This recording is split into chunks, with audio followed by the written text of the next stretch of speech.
What they say, you are a superstar. Man, shout out to Lupe Fiasco. I know we was pumping one of his CDs I think it was last month, the Samurai joint. Yeah, go get that one. Samurai's dope. Whew. Shout out to us here in the Midwest on a frigid Wednesday. We get busy. Got a couple of topics we want to talk about.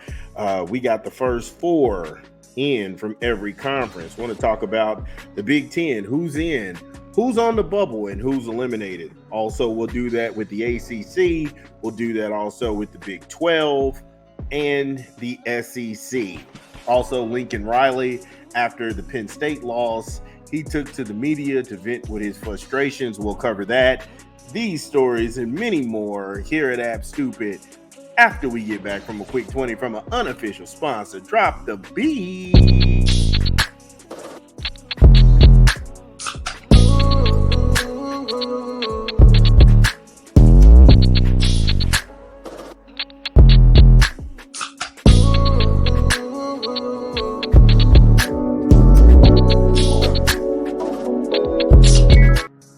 Yeah, Burger King, BK, have it your way, cause you rule. Order online, download the app, or visit the good folks at your local Burger King. BK, have it your way, cause you rule. So, not gonna go ahead and delay us right now. The Big Ten, who's in, who's out, also who's on the bubble. College football is winding down. We only got 6 games left. I know it's been a phenomenal season, but nothing lasts forever. Nothing lasts forever. So we just want to cover this. Okay, let's start with who's out. UCLA eliminated, Purdue, Maryland, USC, Northwestern, Michigan State. These teams are eliminated from the Big Ten championship game along with the college playoff. They can only play season spoiler, but do very little to improve their own standings within the conference. And that's true because they're at the bottom. Now, these teams have 3 conference losses. Even if USC, let's go for the example with USC, the next 5 games that they play, one team is on the bubble, that's Rutgers. The other 4 teams are at the bottom barrel of the conference. And the season finale against Notre Dame is a ranked team. They could go 5-1 in that stretch, and it wouldn't matter. They already have too many losses and one high-profile win. There's not enough ranked opponents at the end of the schedule for them to stake their claim as being that 4th team to get into that college playoff spot. There's a lot of teams in trouble, and we don't want to do triangle theories yet. The reason that we don't want to do the triangle theory, because number 1, they rarely work out. The number 2, there's so many more games left. Some of these things have to play themselves out. And we'll go through those when we come back from a quick 20 from a rap album we're promoting this month. This is Big Vern. Drop the spot. It's your boy Big Vern. You know what we do here. New hip-hop album we promoting this month. Moneybagg Yo, Speak Now. Get it where you legally consume music, whether it be Apple Music, Google Play, or Spotify. Speak Now by Moneybagg Yo. My personal favorites are Speak, P-Run, I Feel It, and Drunk Off You. Many more. Make sure you go get the album. Moneybagg Yo, Speak Now. Yo, shout out to Moneybagg Yo, Speak Now. Yo, I feel it, the drugs, I feel it, the love. Yo, I'm feeling Moneybagg though. It's a good album. So when we last left off, we talked about teams automatically eliminated. There's nothing they can do to improve their standing. Now we pivot to the bubble. In the Big Ten has the biggest bubble. And the reason they have that is that these teams, the quandary they find themselves in is that the entire top half of the conference has only played 3 games. So coming down the stretch, they're all playing each other. That's why this bubble is as big as it is. Teams on the bubble include Rutgers, Washington, Minnesota, Wisconsin, Michigan, Iowa, and Nebraska. An example, Nebraska has 6 games left. They're in the conference. Their only two opponents have been ranked, and they all lose half of those games. They're successfully eliminated. There's no triangle theory to apply here as well, because they all just started playing each other.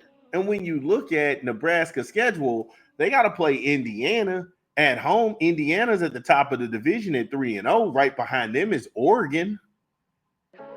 Penn State, right behind Oregon. Penn State and Oregon have to play each other. Indiana doesn't have to play Oregon. Indiana's got to play Ohio State. And if Indiana's got to play Michigan. So if Indiana runs the table and then they set themselves up with a showdown with Ohio State the week before Ohio State has to go and jump all over Michigan and kind of get this bad taste of this Oregon game out of their mouth. I mean, Indiana could be knocking on the door and saying, hey, look, hello, we might not make it to the Big Ten championship, but hey, look, we got a pretty good damn resume. And they would be right. They would be one of the top four that's a lock right now. But 6 games down the road, they could be a 2-loss team. Like, hey, look at our body of work. We only lost to Ohio State, who lost to Oregon within the conference. They could stake the claim. Hey, look, we beat Michigan. We beat Nebraska.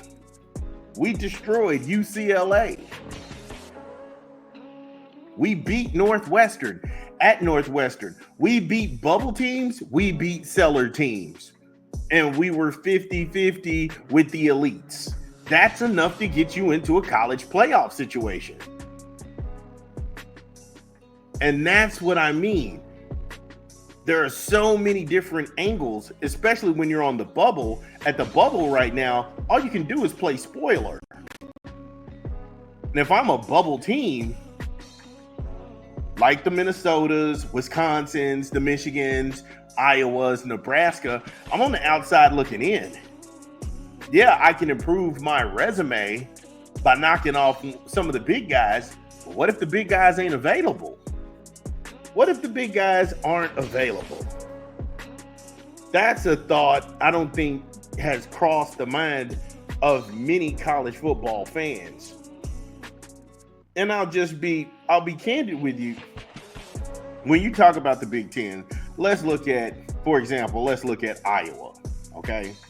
Iowa in the Big Ten, the Hawkeyes. Right now, they have the 6 games that they have left.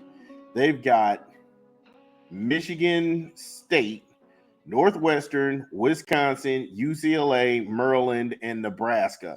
Those are all losing teams. They could run the table on them, and they could be the odd man out, because all of those teams they're playing now, they're not even bubble teams. They're not even bubble teams when they get them.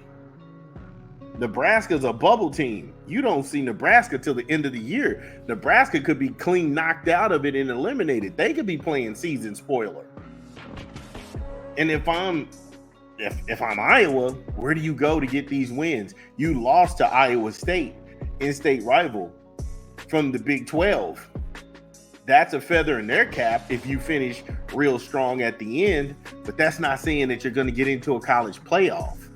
Look, give me a final break from a rap album we promoting this month. This is Big Vern. Drop the spot. Y'all know what we do, and you know why I'm here. We got another rap album we promoting this month. Dun-dun-dun-dun-dun. Big Sean, out right now in stores. Better Me Than You. Get it where you legally consume music, whether it be Apple Music, Google Play, or Spotify. My personal favorites: Iconic, Typecast, Break the Cycle, It Is What It Is, and many more. Big Sean in stores now.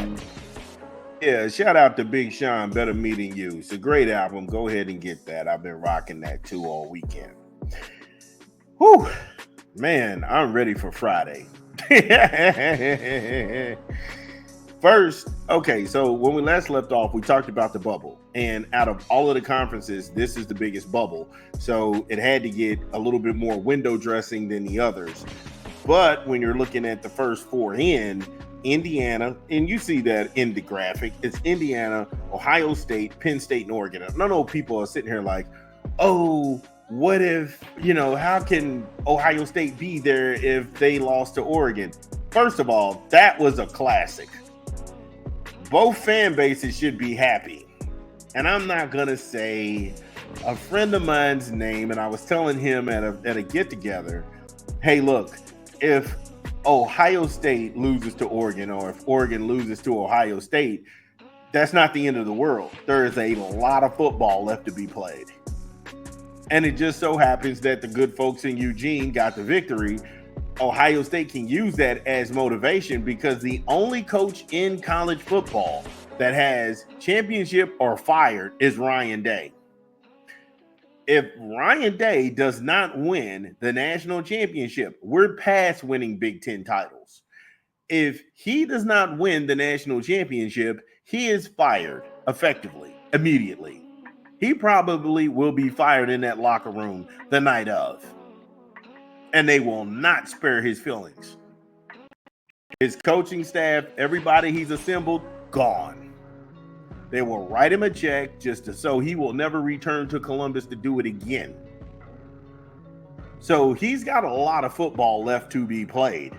And as we sit right here with 6 games going down the stretch, 2 of these teams have to play one another. Indiana and Ohio State have to play one another. Oregon and Penn State have to play one another. This is where I said I judge Oregon because of the meat of the schedule, not opponent by opponent basis.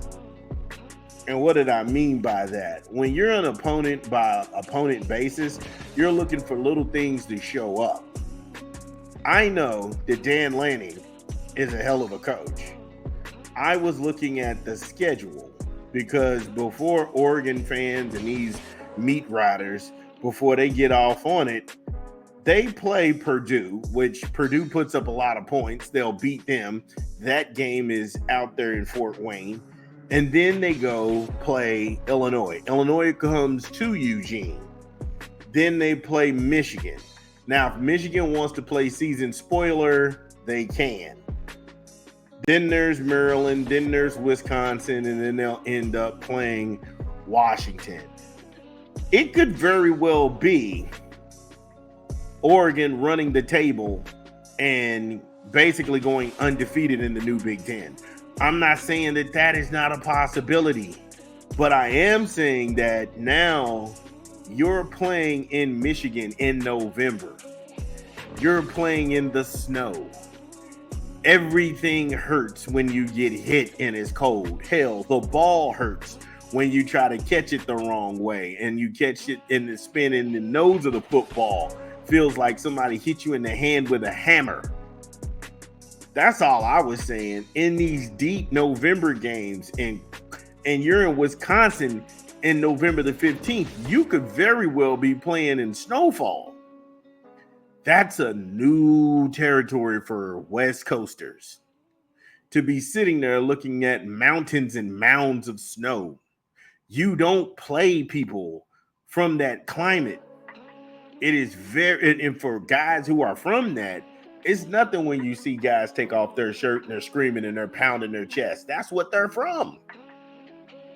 But when you're a newbie to that kind of cold, when you're a newbie to looking at snowfall and it's -4 out there, and even your hands feel frozen and numb, the running game isn't working. Every time you get hit, you hit the ground and the ground starts to hurt. And then you start to feel like, when is this game over?